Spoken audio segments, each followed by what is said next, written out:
Professor ইউনূসের সাথে বিভিন্ন রাজনৈতিক দল মিটিং করছে। মিটিং এর উদ্দেশ্য হচ্ছে যে ইলেকশনের সময় যেন আমাদের পছন্দের বা আমাদের সমর্থক প্রশাসন থাকে। তার মানে হচ্ছে আমার দলের প্রশাসন যদি থাকে তাহলে ওই নির্বাচনে আমি যেন তেন প্রকারে উপায়ে আমি জয়লাভ করব। যেভাবে শেখ হাসিনার আমলে ভিন্ন মতাবলম্বীদের বিভিন্ন জুলুমের মোকাবেলা করতে হয়েছে, আগামী সরকারের সময়ও ভিন্ন মতাবলম্বীদের এভাবেই লড়াই করে যেতে হবে। এই সরকারই তো বুঝলো না যে এটা বিপ্লব। আমার কাছে ওই 106 ধারার ওই কাগজের চেয়ে আনাসের এই চিঠি অনেক গুরুত্বপূর্ণ। গত 14 মাসের আমাদের যে ব্যর্থতা, এই ব্যর্থতার মূল কারণ হচ্ছে এই বিপ্লবের চরিত্রটা ধরতে না পারা। ঢাকাই সব, দিল্লি আর আমাদের উপরে চোখ রাখাতে পারবে না। একদিন ভোট দিলাম আর গণতন্ত্র শেষ হয়ে গেল। সব থেকে দুর্ভাগ্যের বিষয় কি জানেন? এই সরকারই তো বুঝলো না যে এটা বিপ্লব। এই সরকার বিতর্ক করে, এটা কিসের সরকার? তারা একটা কাগজের মধ্যে কি একটা 106 ধারার কাগজের মধ্যে তাদের লেজিটিমেসি খুঁজতে যায়। এই লেজিটিমেসি কি 106 ধারার ওই কাগজটার মধ্যে, নাকি এই লেজিটিমেসি এই বিপ্লবের শহীদদের রক্তদানের মধ্যে দিয়ে? এই লেজিটিমেসি আনাসের চিঠি আমার কাছে ওই 106 ধারার ওই কাগজের চেয়ে আনাসের এই চিঠি অনেক গুরুত্বপূর্ণ। আনাসের এই চিঠি এই সরকারকে লেজিটিমেসি দিয়েছে, কিন্তু এই সরকার এই চিঠিও ভুলে গেছে এবং তারা লেজিটিমেসির আসল জায়গাটা তারা ধরতে পারে নাই। এই জন্যই গত 14 মাসের আমাদের যে ব্যর্থতা, এই ব্যর্থতার মূল কারণ হচ্ছে এই বিপ্লবের চরিত্রটা ধরতে না পারা। এবং কারা পারেন নাই? যারা ক্ষমতায় আছেন তারা পারেন নাই। ক্ষমতা বলতে কিন্তু শুধু সরকার না, বড় বড় রাজনৈতিক দলগুলো কিন্তু ক্ষমতার অংশ, আপনারা ভুলে যাবেন না।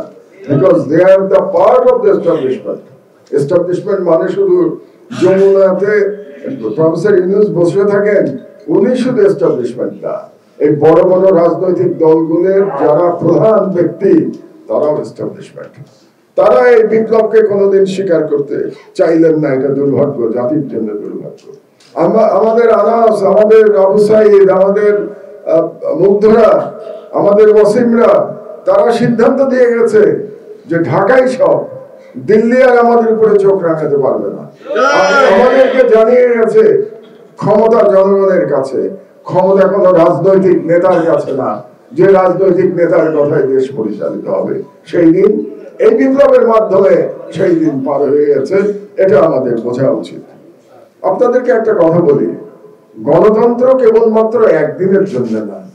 একদিন ভোট দিলাম আর গণতন্ত্র শেষ হয়ে গেল, বাকি 5 বছর আর কোনো খবর নাই, বাকি 5 বছর জনগণের আর কোনো অধিকার নাই। এই একদিনের গণতন্ত্রের এই ধারণা থেকে আমাদেরকে বেরিয়ে আসতে হবে।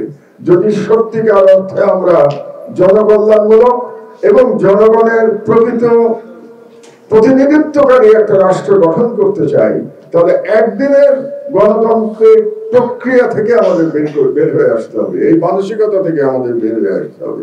এই যে আমরা দেখতে পাচ্ছি গত কয়েকদিন ধরে প্রফেসর ইউনূসের সাথে বিভিন্ন রাজনৈতিক দল মিটিং করছে, দেখলাম না? প্রধান 3টে শক্তি তো এখন আমরা বলি রাজনৈতিক শক্তি, বিএনপি, জামাত এবং এনসিপি, তাই তো বলি আমরা।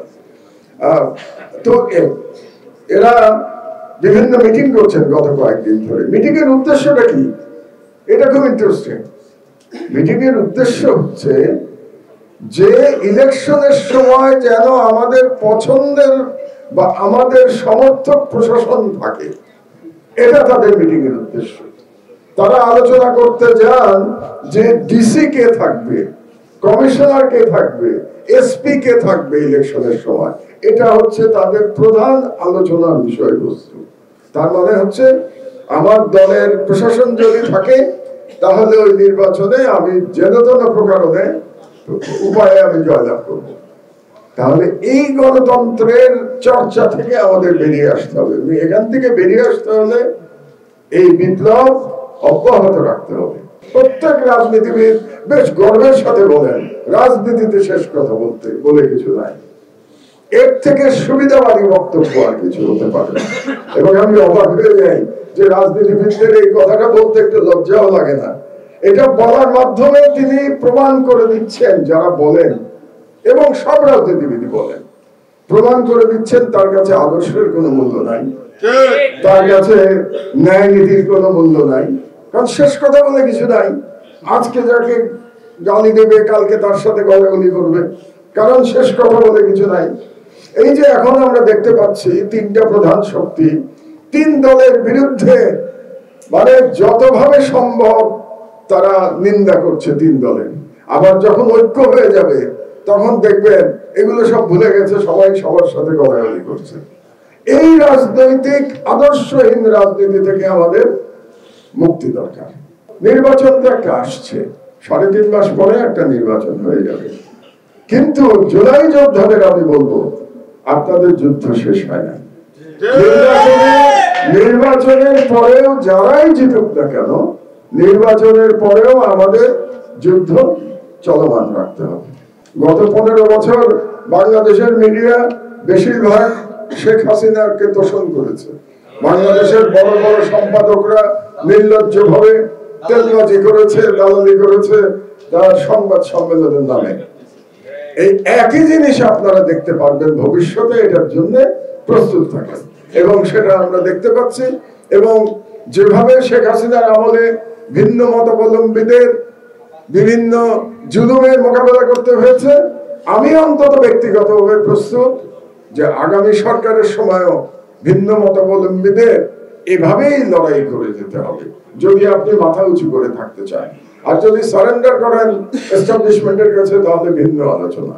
সুতরাং যে বিপ্লব 2024 সালে আমাদের শুরু হয়েছে, সেই বিপ্লব ফেব্রুয়ারি মাসের ধারণা করছি, ফেব্রুয়ারি মাসেই নির্বাচন হবে। শুধু ধারণা না, আমি আশাবাদী সেই নির্বাচনের পরে আমাদের লড়াই আমাদের চালিয়ে যেতে হবে।